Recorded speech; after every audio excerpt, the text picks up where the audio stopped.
Hey everybody, welcome to Food Prep. This is the centralized kitchen at Owasippe. We have 4 camps at Owasippe, and between the 4 of them, this kitchen, which prepares all of our food, will prepare over 3,000 meals a day during a busy week.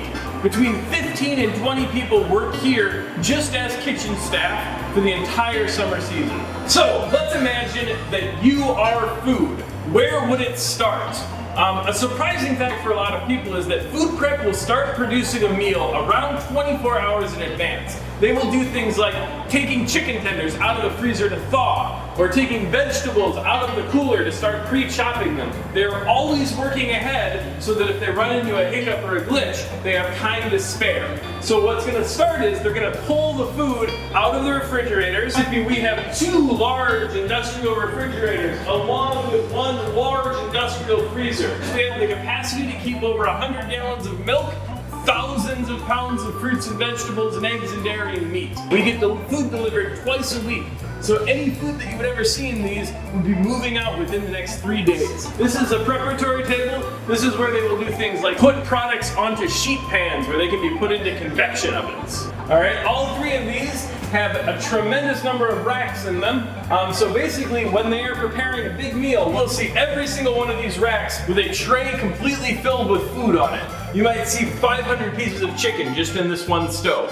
Another place where they prepare a lot of food is these griddles right here. You can see we've got 3 griddles. They have a few sheet pans on them at the moment. These 3 griddles on pancake day, all 3 are constantly covered in cooking pancakes. This is Food Prep's giant mixer.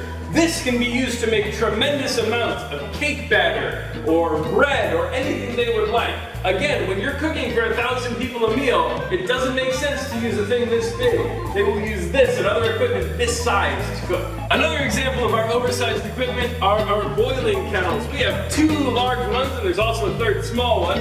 These are used for cooking things like pasta or beans or anything that needs to be heated in a pot normally.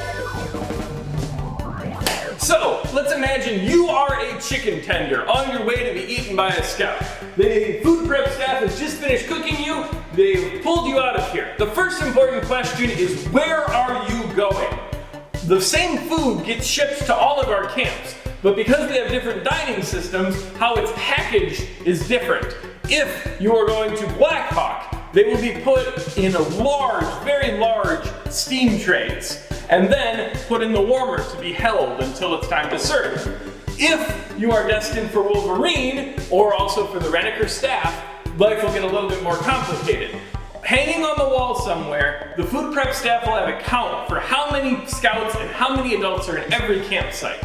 Based off of that, they calculate how much of every food item to give you. This is another important part. Along with sending hot food to all the sites in Wolveriene, we also have to send cold food. And while Blackhawk can get entire large bags of salad or entire gallons of milk, again, for Wolveriene, life is a little more complicated. Every single campsite will have a cooler just like this one. They will all be lined up on these rollers. And again, based on your count, you'll decide how much of every food item gets sent to you.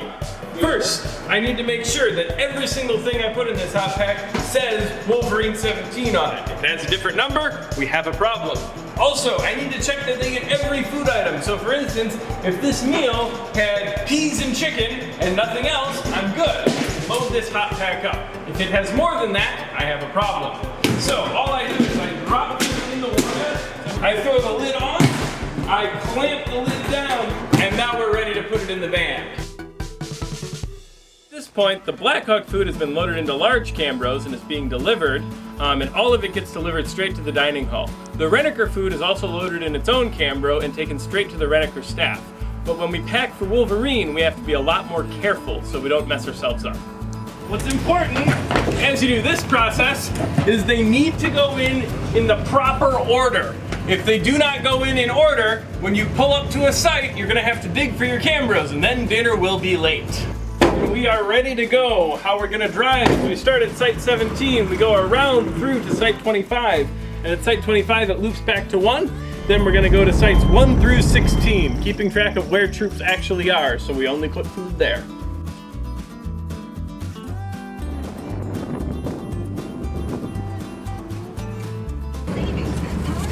So, this is one of our Wolverine hot pack stands. As you can see, it's got a wooden base to keep your food off the ground. It's got a shingled roof to keep the rain off your food.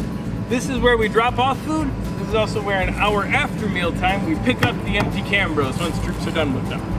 Hot pack dining is super simple because your site is right next to the hot pack stand. So you don't have to walk to a dining hall. There's no waiting in lines. You just get your food, and when your troop is ready to eat, you take it out of the pans, you give it to everybody, and you eat it. No lines, no waiting. So we just finished the drop off.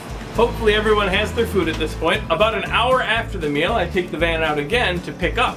We have to pick up because we only have one camp worth of Cambros, so the same Cambros have to get used for every meal. If they aren't put back out in time, we can't wash them out, and it gets a lot harder to do dinner. Food prep really is one of the hardest working parts of this camp that most campers never get to see.